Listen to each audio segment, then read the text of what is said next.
আসসালামু আলাইকুম, কেমন আছেন সবাই? চলে আসলাম নতুন আরেকটি ভিডিও নিয়ে। তো দেখতে পেলেন চিতই পিঠা, সাথে গরু মাংস ছিল, কিন্তু ওইটা আর ভিডিও করা হয়নি। তো ওটা ছিল রাতের ভিডিও। আর এই যে সকালে ঘুম থেকে উঠে দেখি দেখি ধান সিদ্ধ করতেছে। তো আমরা আবার চলে আসলাম বেগুন খেতে। এসে বেগুন ছিঁড়ে নিচ্ছি আমি আর মাহি। আর কিছু দেখি বটবডি হয়ে আছে, তো আমি সেটাও ছিঁড়ে নিচ্ছি। আর শীতের সকালে বিশেষ করে বেগুন ভর্তা, আলু ভর্তা খেতে কিন্তু বেশি মজা লাগে।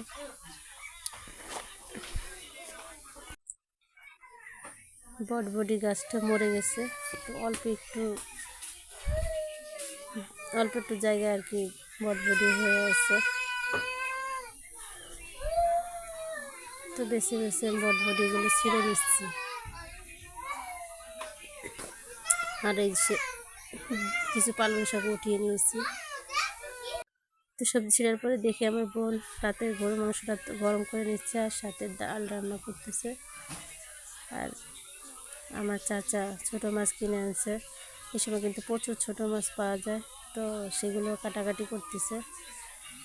তো যারা আমার চ্যানেলটি সাবস্ক্রাইব করেনি, দয়া করে সাবস্ক্রাইব করে দেবেন, লাইক করবেন, ভালো লাগলে কমেন্ট করবেন, শেয়ার করবেন। আজকের মতো ভিডিও শেষ করছি। আল্লাহ হাফেজ।